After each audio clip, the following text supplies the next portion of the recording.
मेघालय जो कि बहुत ज्यादा खूबसूरत है, यहाँ के पहाड़, यहाँ के वाटरफॉल आकर्षण का केंद्र हैं। लेकिन सोनम की करतूत के बाद से मेघालय और भी ज्यादा हाईलाइट हो गया है। पहले तो इस पूरे मामले को चोरी का एंगल देने की जो कोशिश है वो सोनम और राज की तरफ से की गई, जिसके बाद शिलोंग के लोगों की छवि को बहुत खराब करने की कोशिश की गई। यहां तक कि यह भी कह दिया गया कि पर्यटकों के साथ अच्छा व्यवहार नहीं किया जाता, जिसके बाद अब वहां के लोगों ने कुछ मांग की है सरकार से। और उनका ये कहना है कि बाहरी लोग जब आए तो परमिट लेकर आए, ताकि यहाँ की संस्कृति, यहाँ की जमीन और यहाँ की हर चीजें सेफ रहें।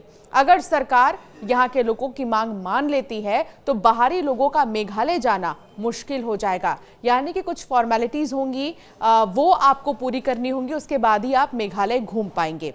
चलिए, क्या है वो मांग जो लोग उठा रहे हैं, और अगर सरकार वो मांग मान लेती है तो फिर आपको क्या दिक्कतें होंगी मेघालय जाने में, आपको कौन कौन से परमिट लेने होंगे, ये आपको हम बताएंगे इस वीडियो में विस्तार से। ध्यान से देखिएगा। मौजूदा समय में नॉर्थ ईस्ट के कुछ ऐसे राज्य हैं जहां पर ये परमिट लिया जाता है और उसके बाद ही इन राज्यों में जाया जाता है।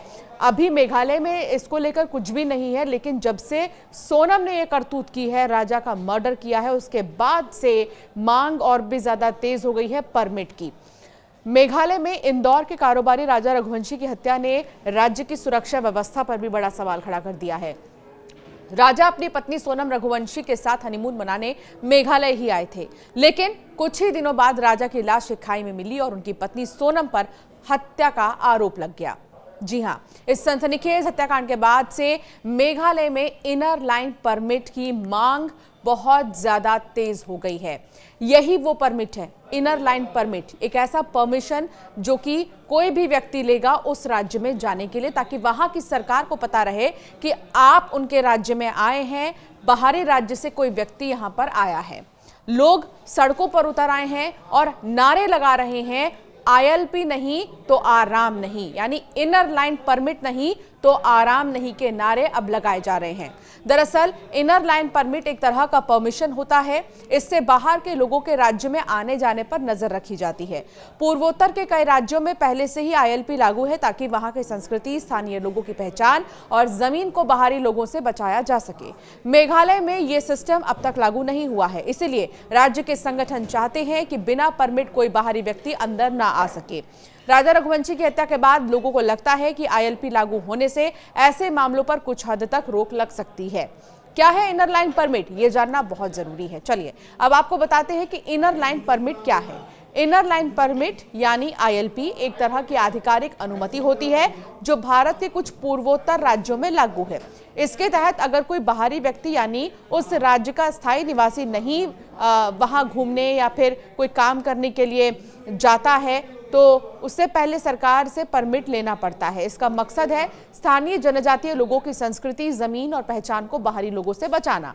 फिलहाल अरुणाचल प्रदेश, नागालैंड, मिजोरम और मणिपुर जैसे राज्यों में यह सिस्टम पहले से ही लागू है, लेकिन मेघालय में अब तक इसे मंजूरी नहीं मिल पाई है। अब राजा रघुवंशी हत्याकांड के बाद लोग इसे तुरंत लागू करने की मांग कर रहे हैं। मेघालय विधानसभा ने इससे पहले 2019 में सर्वसम्मति से ILP इनर लाइन परमिट लागू करने का प्रस्ताव पास किया था, लेकिन अब तक केंद्र सरकार की तरफ से इस पर कोई अंतिम फैसला नहीं हुआ। अब राजा रघुवंशी की हत्या के बाद इस मुद्दे ने फिर तूल पकड़ लिया है।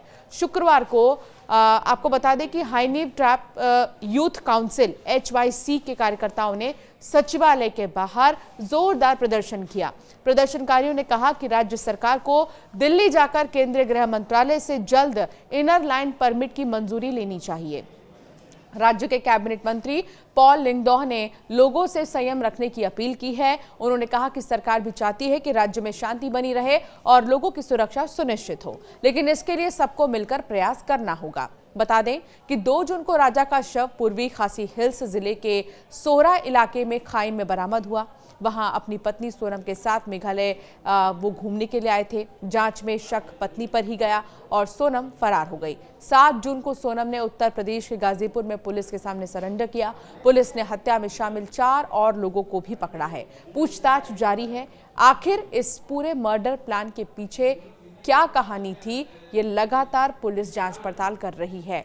लव एंगल भी सामने निकल कर आ रहा है। राज कुशवाहा, जो कि कथित बॉयफ्रेंड सोनम का बताया जा रहा है, और उसने ये बात भी कहा है कि सोनम बहुत ज्यादा गुस्सैल थी, सोनम को उससे प्यार होने लगा था, सोनम कई दिनों तक इंदौर में ही थी। उससे भी बड़ी बात ये कि जब राजा का अंतिम संस्कार हो रहा था, जब राजा की अंतिम यात्रा निकल रही थी, तो उस वक्त सोनम हर चीज़ अपनी आंखों से देख रही थी, क्योंकि वो इंदौर में ही मौजूद थी। ऐसी कई बातें अब सामने आ रही हैं, लेकिन मेघालय में अब बाहरी लोगों का जाना कहीं ना कहीं किसी कहते हैं कि परमिशंस लेने होंगे, परमिट लेने होंगे, ये तमाम चीज़ें होंगी। तो ऐसे में जैसे विदेश में आप जाते हैं, विदेश घूमने जाते हैं, कुछ कंट्रीज़ के लिए जो फॉर्मेलिटीज़ आप करते हैं, वैसे ही आप भारत में रहेंगे। लेकिन आप अगर नॉर्थ ईस्ट के राज्य में जा रहे हैं, मेघालय अगर आप जा रहे हैं, अगर इस फैसले को मंजूरी मिल जाती है, अगर इस मांग को मंजूरी मिल जाती है, तो आपके लिए मेघालय जाना इतना आसान नहीं होगा। अभी मौजूदा समय में कुछ राज्य ऑलरेडी हैं नॉर्थ ईस्ट के, जहां पर जो ILP है वो लागू है, लेकिन अब इस लिस्ट में मेघालय भी क्या शामिल हो जाएगा, ये देखना अभी बाकी है। आपका क्या मानना है इस पर, हमें ज़रूर कमेंट कर बताएं।